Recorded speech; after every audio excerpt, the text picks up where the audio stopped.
Hello বন্ধুরা, welcome back to my channel. আজ 25শে December অর্থাৎ বড়দিনের আমার সকল বন্ধুদেরকে জানাই অনেক অনেক শুভেচ্ছা ও অভিনন্দন। আজকে ক্রিসমাস ডেতে আমরা সকলেই কেক খেতে খুব পছন্দ করি এবং আজকের দিনে কেক না হলে আমাদের কিন্তু একেবারেই চলে না। তো চলো, আজকে আমি তোমাদের সামনে নিয়ে চলে এসেছি সুন্দর একটি ফ্রুট কেকের রেসিপি। এটি আপনারা খুব সহজে বাড়িতে থাকা খুব কম উপকরণ দিয়ে কিন্তু বানিয়ে ফেলতে পারেন। তো চলো দেখে নেওয়া যাক। আমি প্রথমে 1 বাটি চিনি নিয়েছি। এবার চিনিটিকে আমি মিক্সিং জারের মধ্যে নিয়ে গুঁড়ো করে নিয়েছি। এবার আমি ওই বাটি মেপে 1 বাটি সুজি দিয়েছি। সুজিটিকেও কিন্তু একটু মিহি করে গুঁড়ো করে নেব। তো চলো, আমি দুটোই গুঁড়ো করে নিয়েছি। এবার একটি বাটির মধ্যে এগুলো গিয়ে ঢেলে নিয়েছি। এবার এখানে আমি দুটোকে একসঙ্গে মিশিয়ে নেব। তো আপনারা যে কোনো বাটি বা কাপ মেপে যেটি মেপেই ব্যবহার করুন না কেন, দুটোই কিন্তু সমান সমান দেবেন।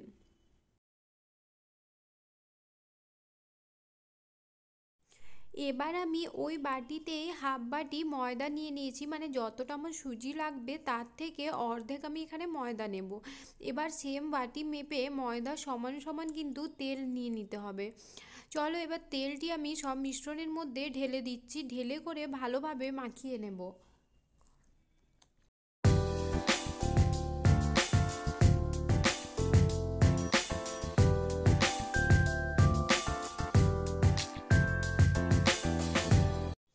তেলটিকে সব কিছুর মধ্যে মিক্সড করে নিয়ে এরপর সেম বাটি মেপে 1 বাটি কিন্তু দুধ দিয়ে দেব। দুধকেও এর সঙ্গে ভালোভাবে মাখিয়ে নিতে হবে।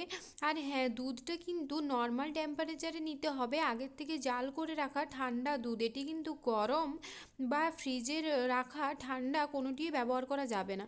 এখন দেখতেই পাচ্ছ কতটা পাতলা আছে আমার ব্যাটারটি, কিন্তু যেহেতু আমি এখানে সুজি দিয়েছি সেই জন্য কিছুক্ষণ চাপা দিয়ে রেস্টে রেখে দিলে এটি আমার ঠিক হয়ে যাবে। এবার এটিকে আমি রেস্টে রেখে দেব। রেস্টে কিন্তু রেখে দিতেই হবে 15 থেকে 20 মিনিট পর্যন্ত, তাহলে ব্যাটারটি ঠিকঠাকভাবে বসবে। অন্যদিকে একটি কড়াই বসিয়ে তার মধ্যে খানিকটা পরিমাণে চিনি দিয়ে দিয়েছি। এবার এটিকে ক্যারামেল তৈরি করে দেব। তো দেখতে পাচ্ছ চিনিটি দিয়ে গলা পর্যন্ত অপেক্ষা করতে হবে এবং এরম একটি সুন্দর কালার চলে আসবে। তো পুরো চিনিটা গলে আমার এরম কালার চলে এলে এর মধ্যে আমি জল ঢেলে দেবো। পুরো চিনিটি আমার গলে গেছে। এবার এর মধ্যে আমি জল দিয়ে দেব কিছুটা, তাহলে কিন্তু আমার ক্যারামেলটি বসে যাবে না। তো দেখতে পাচ্ছ ক্যারামেলটি এখন যেরকম থকথকে রয়েছে তখনও কিন্তু সেরকমই থাকবে। আর যদি আমি এখানে জল ব্যবহার না করি তাহলে কিন্তু এটি বসে যাবে কিছুক্ষণ পর। তো দেখো জল দেওয়ার পর ক্যারামেলটি আমার কীরম হয়েছে। তো এবার আমি এটি মিশ্রণের মধ্যে ঢেলে ভালোভাবে মিশিয়ে নেব। আর দেখো রেস্টে রাখার পর আমার কিন্তু সুজিটি অনেকটা ঘন হয়ে গেছে। তো এতটা ঘন ব্যাটার কিন্তু তৈরি করা যাবে না, যার জন্য এখন আমি আরেকটু দুধ দিয়ে ব্যাটারটি আরেকটুখানি পাতলা করে নেব। সুজি রেস্টে রাখার পর অনেকটা ফুলে যায়, যে কারণে ব্যাটারটি অনেক সময় ঘন হয়ে যেতে পারে। ব্যাটারটি কিন্তু বেশি ঘন বা বেশি পাতলা করা যাবে না, মিডিয়াম একটি ব্যাটার তৈরি করে নিতে হবে। যদি আপনাদের ঘন হয়ে যায় তাহলে এরম দুধ দিয়ে অল্প অল্প দুধ দিয়ে আপনারা ব্যাটারটিকে ঠিকভাবে করে নেবেন।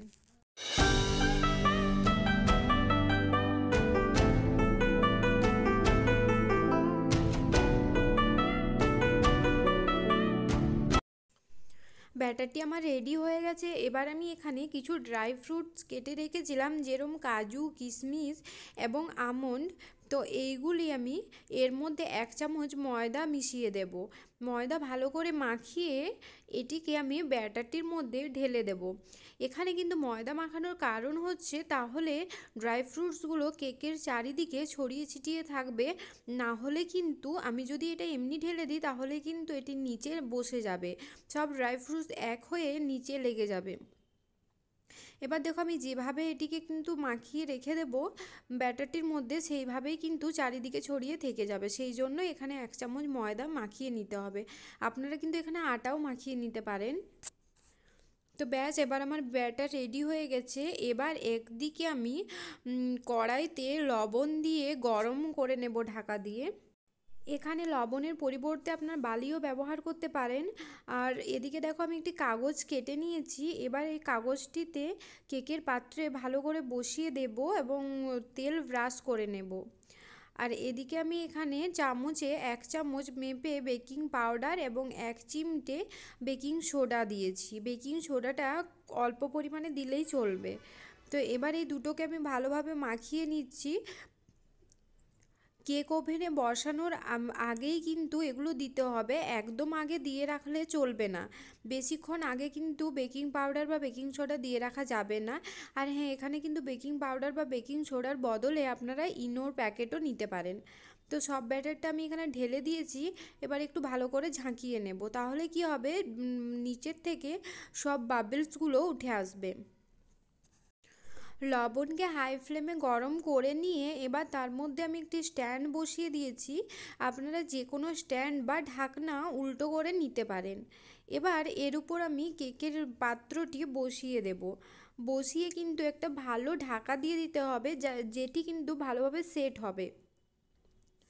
তো এবার ঢাকনা দিয়ে দিয়েছি। 15 থেকে 20 মিনিট পর হালকা ফুলে উঠলে আমি কিছুটা ড্রাই ফ্রুটস ওপরে সাজানোর জন্য দিয়ে দেব। প্রথমে কেকের টিনে কিন্তু দিয়ে বসানো যাবে না, তাহলে কি হবে, সবগুলো কেকটি ফুলে ওঠার সময় ড্রাই ফ্রুটসগুলো নিচে ঢুকে যাবে। তো 15 থেকে 20 মিনিট পর উঠিয়ে আমি সাজিয়ে নেব এবং তারপর 40 থেকে 50 মিনিট পর্যন্ত কিন্তু কেকটি বেক হতে সময় লাগবে। তো এবার আমি দেখো টুথপিকের সাহায্যে দেখে নিলাম কেক আমার পুরো বেক হয়ে গেছে। এখন কিন্তু আমাকে ঠান্ডা করে নিতে হবে, ঠান্ডা না করলে কেক কিন্তু কেকের পাত্র থেকে ছেড়ে আসবে না। এবার আমি দেখো সুন্দরভাবে কাগজটি তুলে নিচ্ছি এবং খুব সুন্দরভাবে উঠে যাচ্ছে। এবার আমি কাগজটি ভালোভাবে ছাড়িয়ে নেব এবং কেকটি ঘুরিয়ে নেব।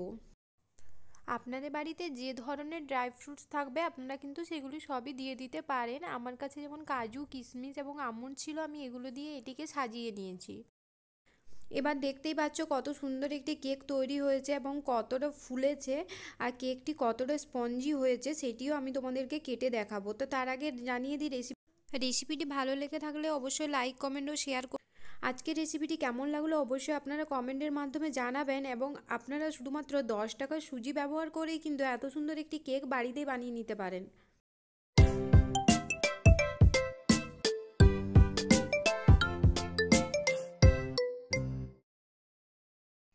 চলো তোমাদেরকে কেকটি কেটে দেখিয়ে দিই কেকটি কতটা সুন্দর হয়েছে।